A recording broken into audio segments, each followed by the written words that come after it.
إياك نعبد وإياك نستعين اهدنا الصراط المستقيم۔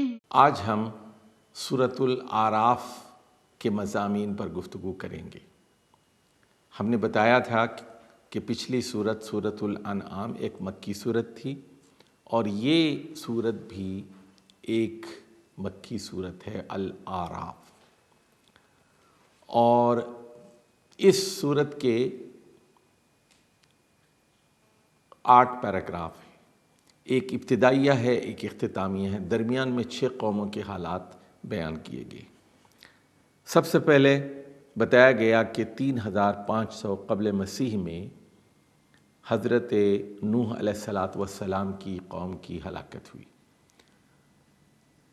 اور انہیں پانی میں غرق کر کے ہلاک کیا گیا۔ تو ان کا زمانہ غالباً 3500 قبل مسیح ہے۔ اس کے بعد کوئی 400-500 سال کے بعد قوم ہود علیہ السلام جو عاد کے نام سے مشہور ہے، اسے ہلاک کیا گیا ہوا کے ذریعے سے۔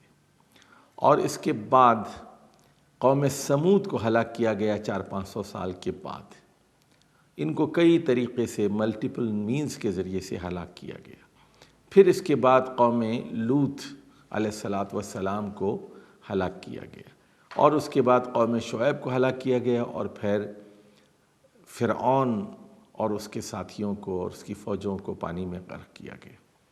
تو یہ 6 قومیں ہیں: قوم نوح، قوم عاد، قوم سمود، قوم لوط، قوم شعیب اور فرعون۔ تو اس کے بعد پھر اختتامیہ ہے۔ اس سورت کا مرکزی مضمون قانون ہلاکت اور قانون استبدال ہے، کہ اللہ تعالیٰ ایک قوم کو موقع دیتا ہے 400-500 سال تک، یا جیسے اس کی حکمت تقاضا کرتی ہے، اور اس کے بعد جب وہ دیکھتا ہے، پرکھتا ہے، جانچتا ہے کہ اب اس کو مٹا دینا چاہیے، تو پھر انہیں کسی آسمانی اور زمینی عذاب کے ذریعے سے ہلاک کر دیا جاتا ہے۔ اس کے بعد دوسری قوم کو لایا جاتا ہے تاکہ پھر اس کو آزمایا جائے۔ تو یہ اللہ تعالیٰ کی ایک مستقل سنت ہے، قوموں کی ہلاکت اور اس کے بعد دوسری قوم کو لے کے آنا۔ یعنی یہ ایک قانون ہلاکت ہے اور ایک قانون استبدال ہے۔ چنانچہ یہاں آپ دیکھتے ہیں کہ آیت نمبر 34 میں جو اس کا مرکزی مضمون ہے، یہ بات بتائی گئی ہے: وَلِكُلِّ أُمَّةٍ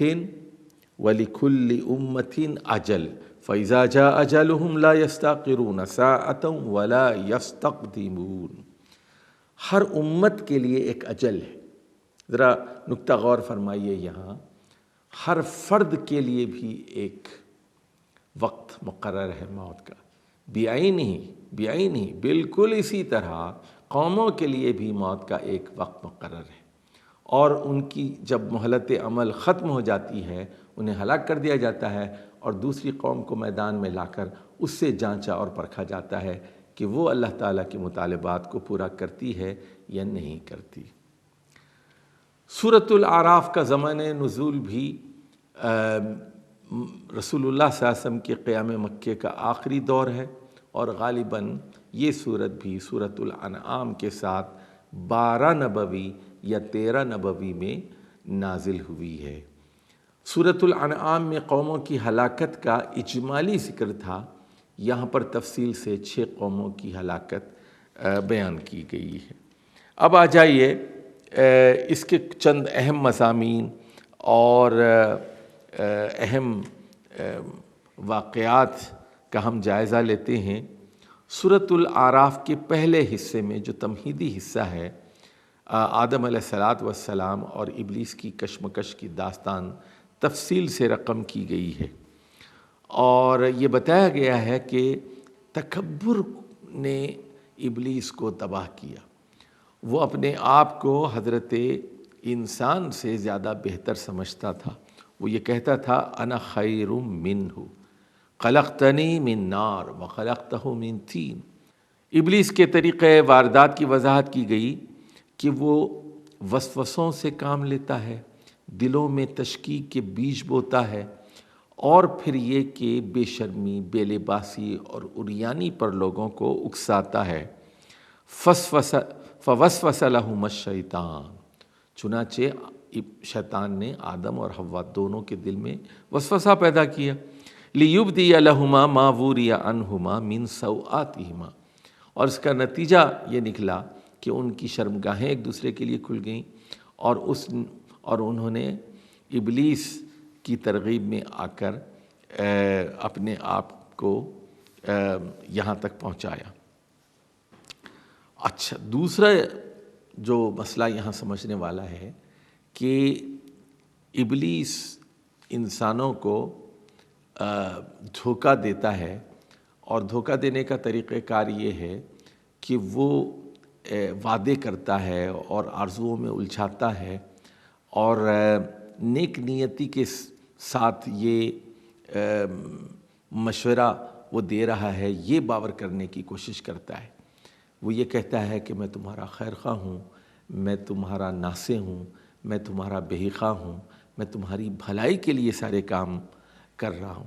چنانچہ اس نے حضرت آدم اور حوا سے کہا، ما نہاکما ربکما عن ہذہ الشجرہ، کہ آپ لوگوں کو معلوم ہے کہ تمہارے رب نے تمہیں اس شجر کے پاس جانے سے کیوں منع کیا ہے؟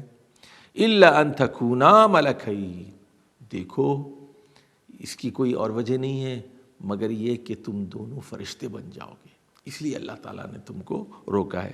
او تکونا من الخالدین، اور یہ اس نے جھانسا دیا کہ جیسے ہی تم اس درخت کو چھوؤ گے تمہیں ہمیشہ کی زندگی مل جائے گی، آب حیات تمہیں مل جائے گا، اور تمہاری موت واقع نہیں ہوگی، اس لیے تم ہاتھ لگاؤ، ہاتھ لگاؤ۔ تو انہوں نے اس درخت کا مزہ چکھا اور اس کو کے قریب پہنچ گئے، تو معلوم کیا ہوا کہ وہ ورغلاتا ہے انسانوں کو، اور خیرخواہ بن کر انسانوں کے سامنے آتا ہے۔ إياك نعبد وإياك نستعين اهدنا الصراط المستقيم